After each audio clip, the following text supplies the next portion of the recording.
Okay. So, okay. Good. So, welcome to day two. Um, I hope you could think a little bit yesterday about what we talked about the goals. So yesterday we looked at your vision, or yeah, at our vision, at your vision and your goals. And if everything was okay, you picked up a maximum of two. And the reason for that is that our mind can only concentrate and focus on one or maximum two things. And why that is and why it is important that you know this, you will hear in the session today. And I will be sharing my screen also today um, to show you a couple of things. So just as a reminder, we will be recording this session again today. So I just hit the record and you can change your name or you can put yourself off camera. That's all. That's all good. And let's say the recordings of all the previous sessions, I will also add up to today's email that you will get with this recording. So let's say on Friday you have the full, let's say 4 days or 3 to 4 days with information to reflect on. And so now that you set your goals, how do you take action towards it? Towards what you really want. And I mean, I'm sure that you have tried that already a couple of times in your life, right? And have you noticed maybe that when it comes to doing and taking action, there always seems to be getting something in the way. Life get in the way. You seem to have no time. You're too busy at work.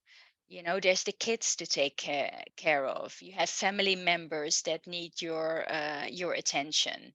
Maybe there's a slight fear that runs in. Maybe there's procrastination. Okay, yeah, I can't be bothered. I will do it tomorrow. So we know we want something, but we don't seem to get into action towards it. I know that's what happened to me. And this is what I call the knowing doing gap.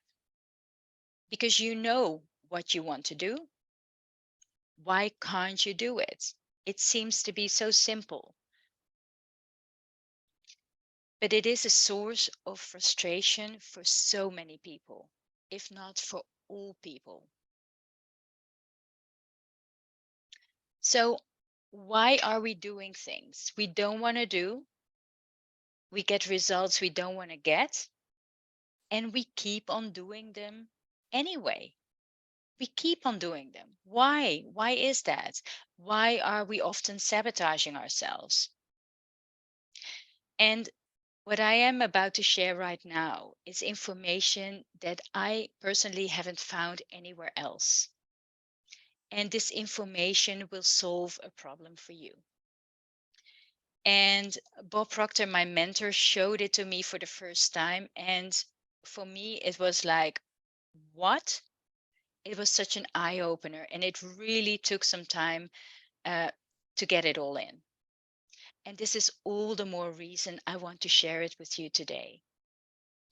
So, to really understand our thinking and our behaviors and why we're doing the things we do and why aren't we doing the things we want to do, we need to know what is going on in our minds. And we need to have an understanding of how the mind works. And also at work, it's all about mindset, a growth mindset. But how does the mind operate? Not from a technical point of view, but just from an operational point of view. How does it work? Now, just let me ask you a question. How does the mind look like? How does it look like? The mind. Do you know? Perhaps you think it is the brain. But if I ask you to think about a pink elephant, you probably immediately get a pink elephant on the screen of your mind. And if I ask you, how does your fridge in your kitchen look like? You also get a clear picture.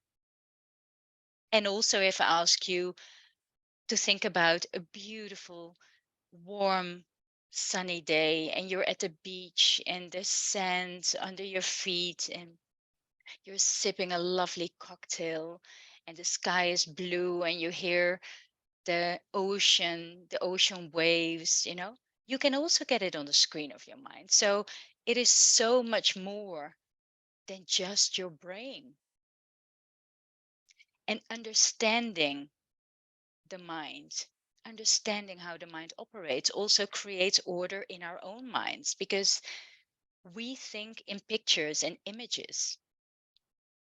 So we also need to have a picture or an image of the mind to operate with. Now, a doctor in San Antonio, Texas, already in the 1930s, and he was very much into the healing arts, um, for the first time started to work with a concept and a picture of how the mind works. And just see whether this resonates with you and you can relate to it. He said to operate with a we need to operate with a picture because we think in pictures and images. And he created the so-called stick person. And believe me or not, this is one of the most important graphs in the whole personal development industry, knowing how the mind works. I'm going to share it with you. 1 second.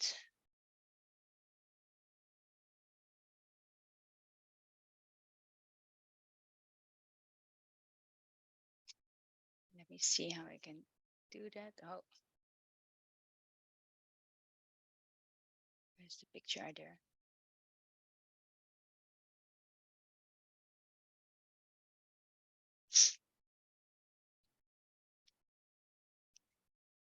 Okay, let me get this one out of the way.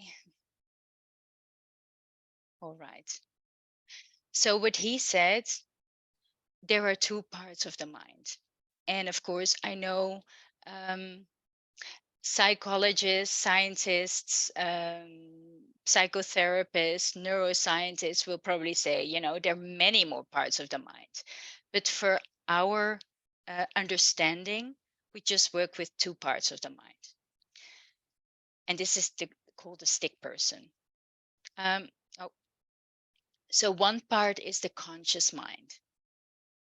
That is the part where we accumulate knowledge, where also our school system taps into, we accumulate knowledge. We listen to what the teacher says, we read books, and we repeat it and we get a good note. That's basically our school system, right? So it's the conscious mind, it's the upper part.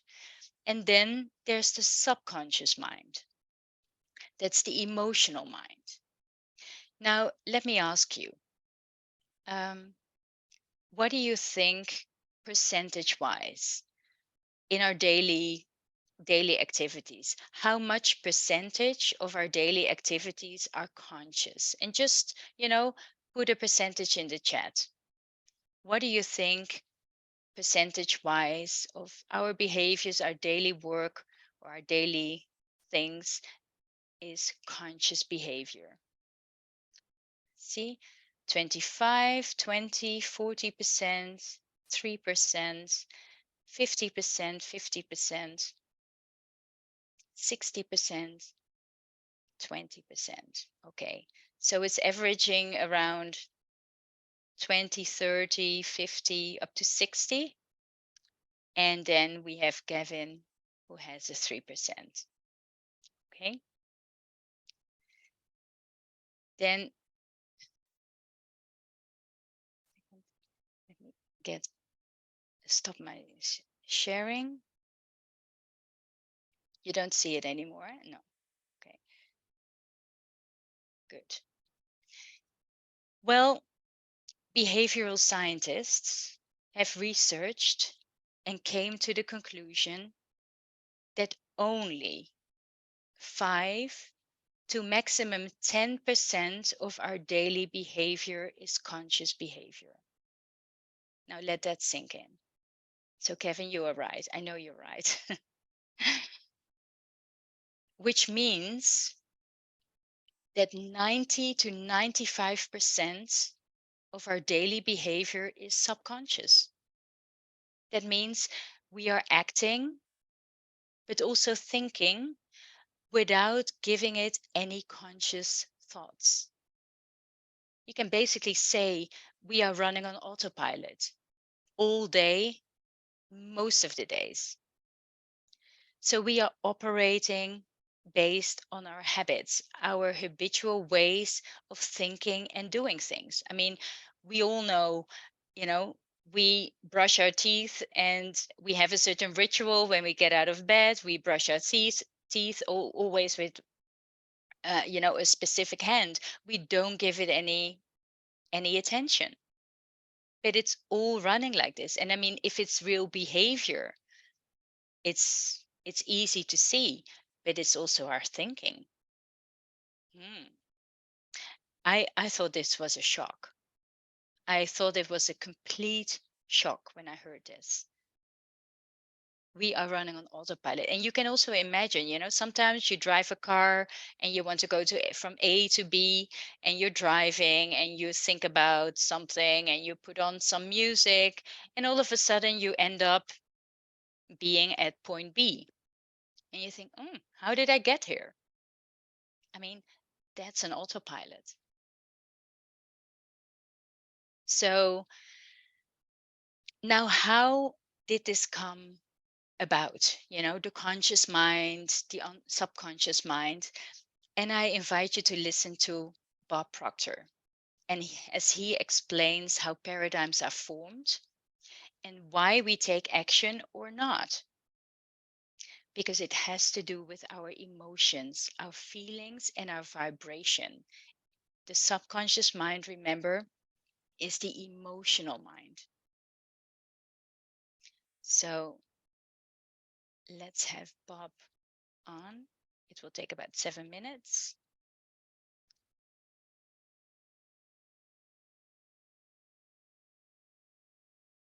Oh, no, I'm doing something wrong because I need to choose a window.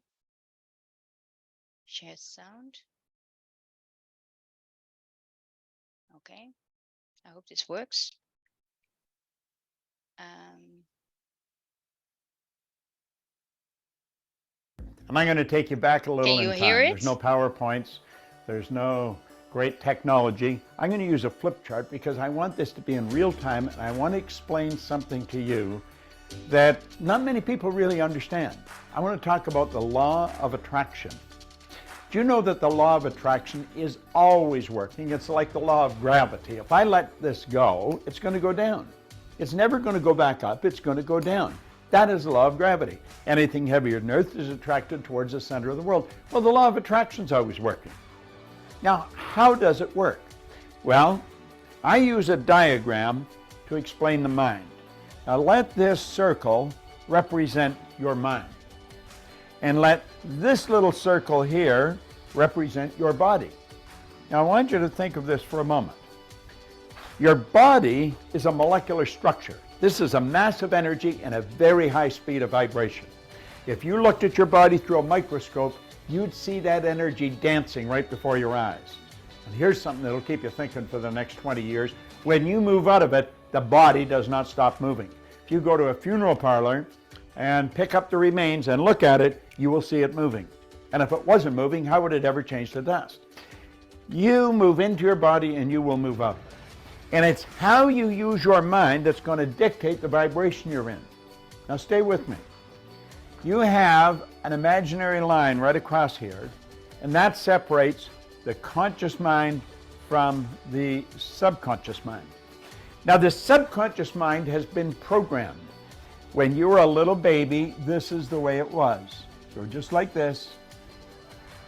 Subconscious mind wide open, and everything that was going on around it went right in there. And all the energy that went in there when you were just a little baby formed something called a paradigm. Now, a paradigm is information. It's a multitude of habits. You are the product of your environment, but prior to that, you were the product of a genetic strain that goes back for generations. Now, I'm going to say that the paradigm is X-type energy. Now, you've got the ability here on a conscious level to think, and you can think anything you want to think. And as you think, you build ideas. There's a power that's flowing into your consciousness. It never stops. It flows to and through you. You can actually photograph this power leaving you. It flows to and through you. Now, as it flows in, you will start thinking, and you'll probably think X-type thoughts. Therefore, you're going to be in an X-type vibration. And that will produce X-type results. Now, it's the results you want to change. And to change the results, you're going to have to change what you attract. You see, the thoughts that you think control the vibration that you're in. Vibration is nothing but an idea. It's a law of the universe. Everything vibrates, nothing rests. We live in an ocean of motion. And it's the thoughts that you're thinking that you impress upon your subconscious mind that control the vibration the body's in. And that dictates how you act, but it also dictates what you attract. You attract energy that's in harmony with you. You attract people that are in harmony with you. You see, everything operates on frequencies. There's an infinite number of frequencies, but you and I operate on a frequency just like a radio station does. And the only music you can attract is the music that is tuned into the vibration you're in. Now, it's the paradigm that has been controlling the vibration. You can change your thinking, but that doesn't do anything. You got to change the paradigm. And if you don't change the paradigm, nothing happens. Now, talking about paradigms is another subject. We'll do that at another time. But it's the thoughts that you think that control the vibration you're in, and that dictates what you attract. So if you keep attracting what you don't want, understand this. It's the paradigm that's causing the problem. You can think a Y-type thought, which is totally different than the X-type conditioning. It isn't going to go anywhere.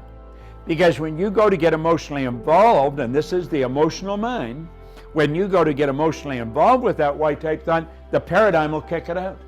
You know why? It's so uncomfortable. That's stepping out of the box. That's doing things different. And we don't like to do things different because it causes a lot of discomfort. But understand this. The paradigm and the thinking control the vibration you're in. And the vibration you're in is going to dictate what you attract. People that are in a poverty consciousness will continue to attract lack and limitation. It has nothing to do with this, what's going on here. This is your educated mind, and you could gather all kinds of information. Have you ever wondered why some people have such an educated mind? They have degrees coming right off the end of their business card, but it doesn't show up in their results. Why? Paradigm. The law of attraction. You've got to change this. You've got to change the vibration you're in, and your whole world changes. Listen, in 1961, a man gave me this book, and he said, do exactly what I tell you. He was giving me Y-type ideas. It caused an enormous amount of discomfort, but I did exactly what he said. And you know something? My income went from $4,000 to $175,000 in a year, and then I took it over $1 million. It took me 9.5 years to figure out what happened. This is what I'm showing you. Watch this over and over and over again. There's a number of lessons in here. And another lesson, I'm going to show you how to change the paradigm. When you change the paradigm, the change in results is automatic. You know why? You start to attract something new, something different. And what we want to do is program in positive information and eliminate the negative. And I'm going to show you how to do that. The law of attraction. You attract according to the vibration you're in. This thing we live in is a molecular structure. Your body is a mass of energy. Do you know if you put your body in front of an infrared television camera in a completely dark room, your whole being would be nothing but a glistening, radiating, gleaming form? Feeling is conscious awareness of the vibration we're in. When we don't feel good, we're in a negative vibration. You want to feel good? Move into a positive vibration. Stop and think of what you're grateful for. But understand this. You will never attract to you wealth, happiness, health until you get the paradigm and get you on that frequency. It's Bob Proctor, and thank you.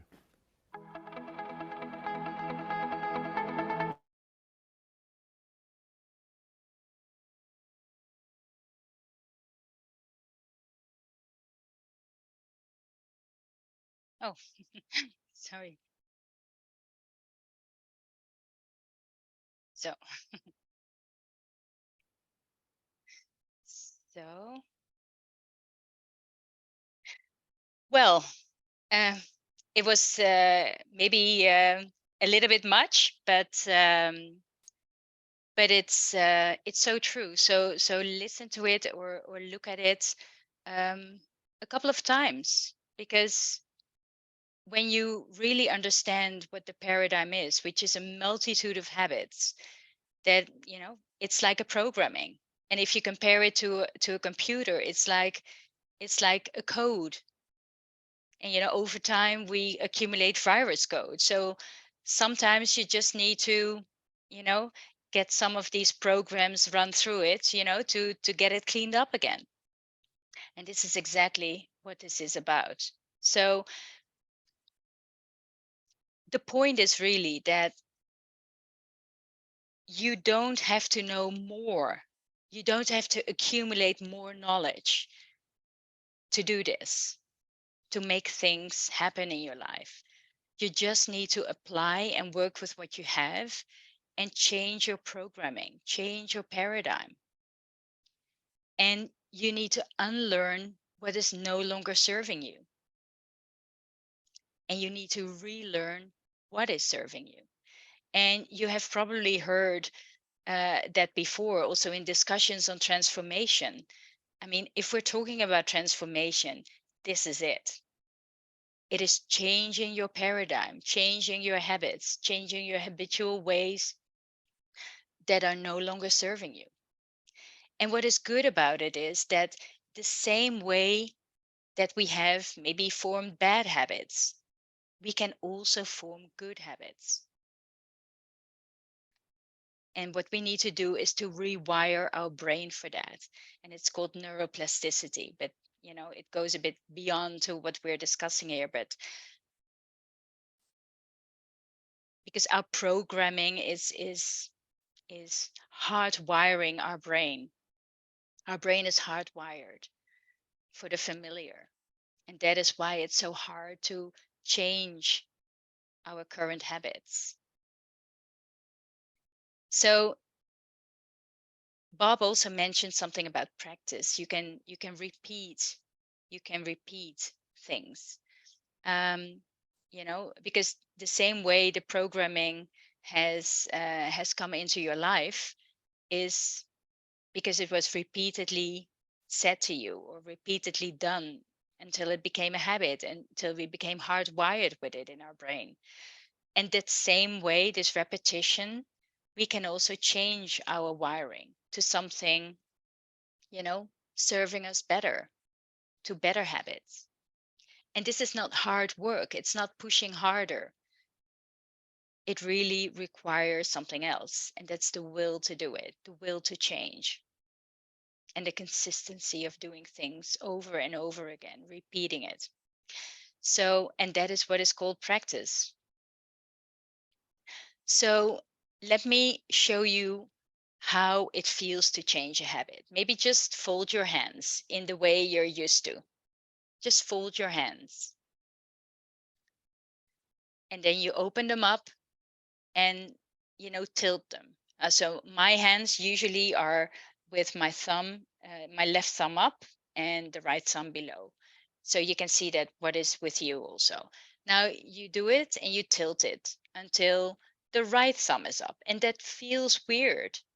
It feels weird. Now you do it again, the usual way. Yeah, that's a bit better. And now you do it again. Oh, it feels slightly less weird. And this is really how you change a habitual way of doing or thinking. This is called practice. And in the beginning, it is hard. it feels very uncomfortable, like Bob was saying. But the more you repeat it, the more it becomes familiar. And that is, the more it becomes, something that is a new wiring, and you can act accordingly. So what Bob was saying about the Y type ideas, let's say your new vision for yourself, you know, and being confronted with X type paradigm, X type vibration, X type vibration, let's say, X type emotions about it, oh, this is never going to happen. That is the problem we're getting into. That is the thing that makes us so uncomfortable, because we have this great idea and we have this old programming and it just doesn't match. It just doesn't align.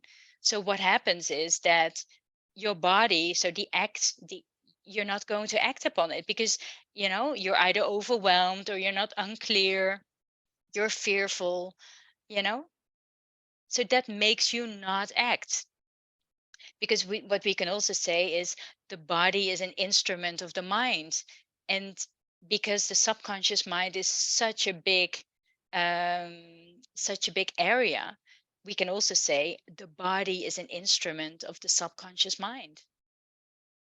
So the body is only acting based on programming. So if you want to create your vision and if you want to really be aligned, you have to align the paradigm. You have to align the vibration. And that is why it's so important that if you have a vision, that you start thinking and feeling into it, feeling as if you have accomplished the goal already. That is the secret. And then you can start acting on it. And then you can create a certain compound effect. But it is really, yeah, very intricate. So maybe you can go to your workbook. I have put a new workbook in the invitation. You can download it there. I can also show you here. That's the workbook. So just go to your workbook, question number 7, and you can ask yourself, what are some of the thoughts that come into your mind when you think about your C-type goal? What are immediate thoughts coming into your mind? And maybe you want to make a note of it.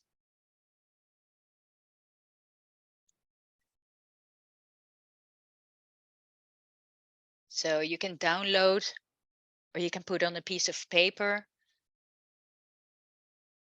When you think about your goal or your vision, which beliefs or which thinking, which thoughts come up for you.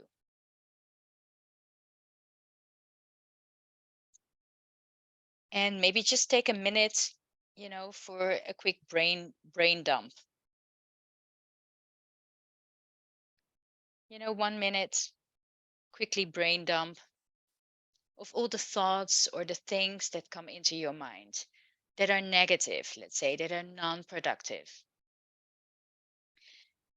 And this can be self-talk like, I never, or I always, or no one, or everyone, or who am I to have this vision? Um, or I'm just not good enough. I'm scared. I'm too old. I'm too ugly. I'm too serious, whatever. So just quickly write down, some of the things that come up in your mind.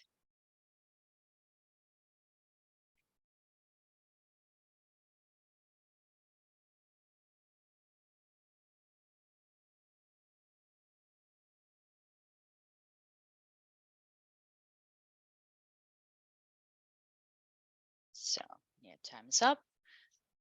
So, for instance, if you have a goal to have a loving relationship with a wonderful man or a wonderful woman, but your limiting beliefs say that, oh, I'm too old, I can never keep a good man or a woman, I always attract the wrong one, I'm one of many, I'm not enough, I can never, those are the thoughts that pop up.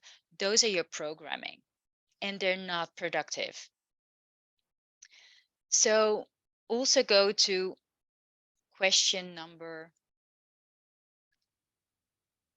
well, you can also reflect for yourself. Question number 8, where do they come from, do you think? Where are those beliefs coming from? And then question number 9, what are some new productive beliefs or habits that you know would help you reach your goals? That's question number 9. And to do that, to let's say to bend the non-productive beliefs to productive beliefs, the things that are helping you, what you can do is, if you have listed some of the thoughts or feelings that you have, you can list the exact polar opposite of these beliefs. You know, you can say, I am beautiful. Everybody wants me. Everybody wants my love. I'm lovable. The right man or the right person is drawn to me and accept me exactly as I am. I am worthy of having a loving relationship. You know, just list your non productive actions and do the exact polar opposites, because that is what is helping you to get to your goal. And what is also interesting, and that is something that I borrowed from a dear coach, Esther, um, is something that you can find on page number 10, and that is the so-called energy alignment scale. So you can really see where you are on the scale. If you are fearful, then you probably feel resistance to coming into action to what you want. But if you feel loving, and if you feel joy, and if you feel empowered about your vision and about the goals that you have, then you are in alignment, and it goes much faster, the manifestation, to get what you want. So here you can really see and rate for yourself, like Bob was saying, the vibration you're in, the frequency you're in is what you attract. So if you attract miserable people, lots of stress, you know, you can change it by changing yourself, by changing your vibration. Because the thing is, you are the cause of the effect. It's you. Now, if you can consciously change your vibration and your frequency by thinking about loving things, by thinking about your goal with joy and excitement, then you can change it. And the tipping point, the pivot from going from resistance to alignment, is really gratitude, is practicing gratitude. Because gratitude says, okay, no matter what situation I'm in, there is always something to be grateful for at this moment. And there is more, definitely. But you're no longer in resistance. You know, you're neutral to positive. And that is how it works. So with that, we close it off for today, and I hope to see you again tomorrow for the session on self-image. Because you have to know this: you will never outperform your self-image. The image you have of yourself is very, very important and is part of the paradigm. So I hope to see you tomorrow. Thank you for watching, and thank you for listening. And see you back tomorrow. Bye. Thank you. Thank Bye. you. Bye.